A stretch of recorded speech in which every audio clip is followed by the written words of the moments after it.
Now, a lot can change in 10 years, and cars are no exception to this rule. And I'm going to be showing you the differences between a 2023 and a 2014 Ford Explorer, and let's see how much they really change and if this is still worth your money.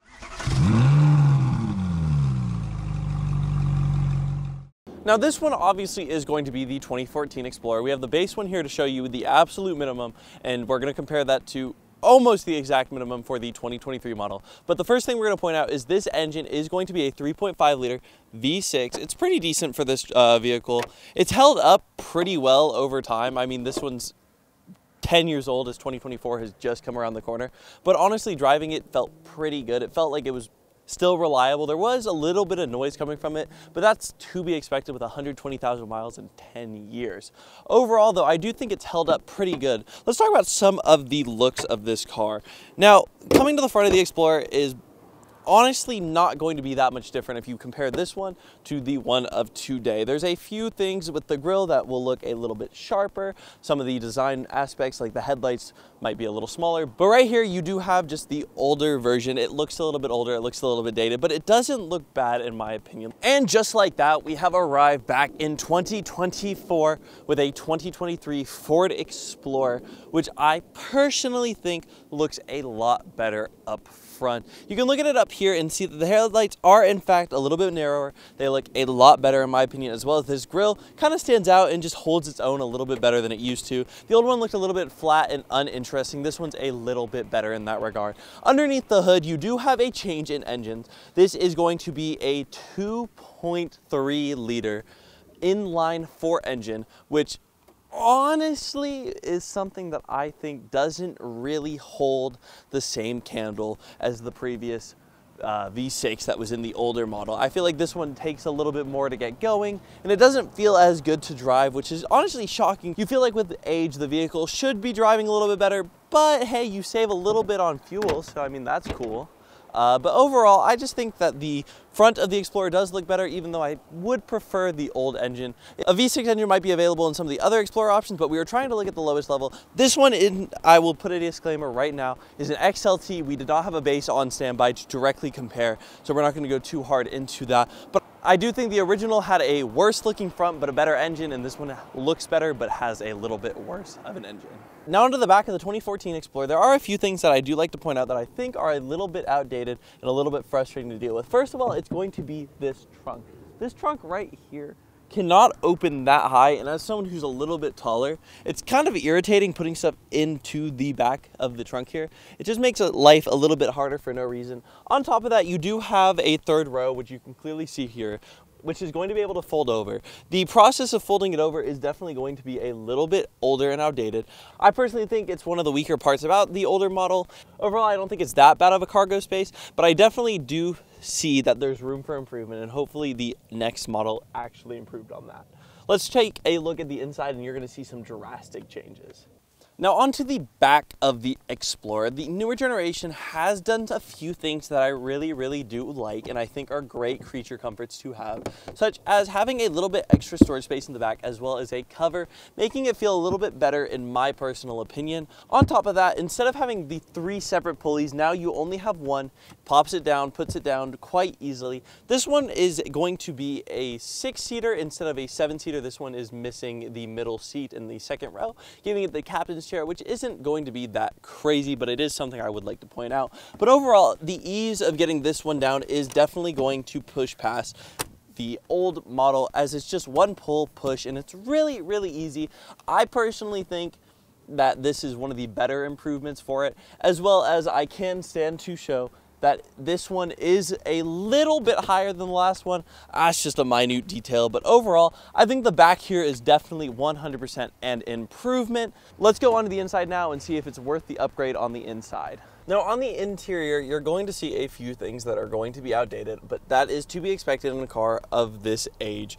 But you have a lot of these analog buttons everywhere, which me personally, I don't dislike analog buttons. I think newer cars should still have buttons that you can press and get a feedback for, which will be nice and enjoyable. On the center console here, yes, you have a smaller screen here. You have no rear view camera. Nothing along those lines, at least in the base model. You have some phone connectivity. You have a number pad up here. There's just a few things on the Explorer that make sense and that you wouldn't really complain to get rid of. Some of the things that I do have a little bit of grievances with for this car are going to be the dials here.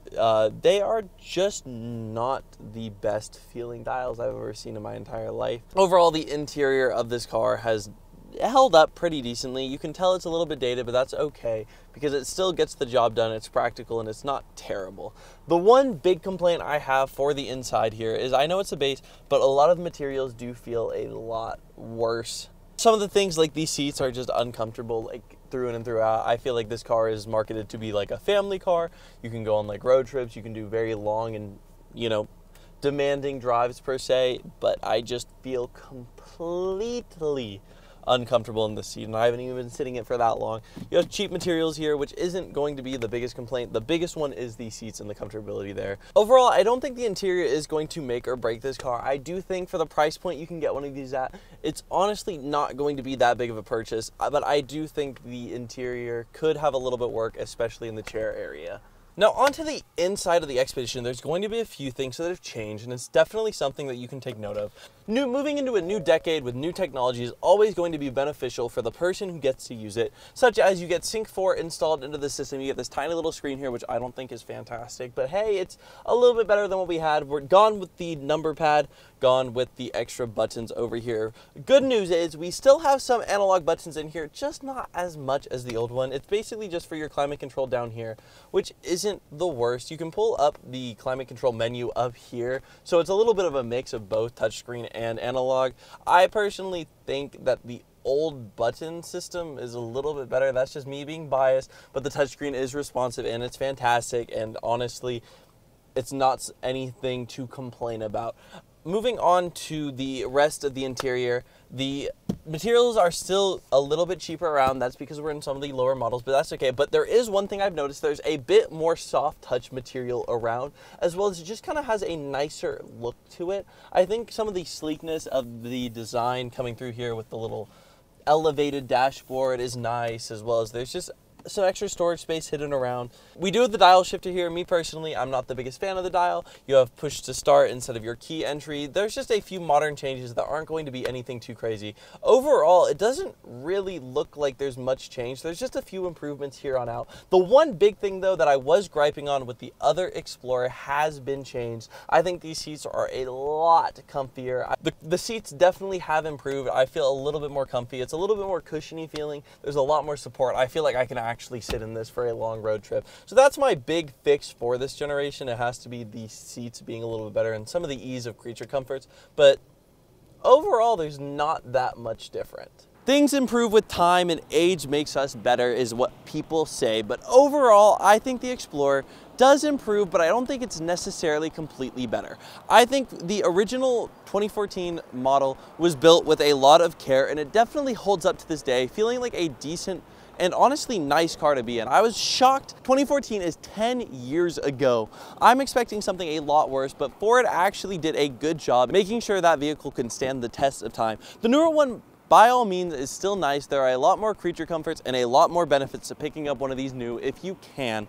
But I personally think going with a 2014 one is not going to be a bad idea as long as you can find one with good mileage. Let us know what you guys think down below in the comments if you think that age gap is going to justify the difference between the two, or you think that it didn't change enough. I'd love to hear your comments down below. Make sure to leave a like if you did enjoy the video, and we'll see you in the next one.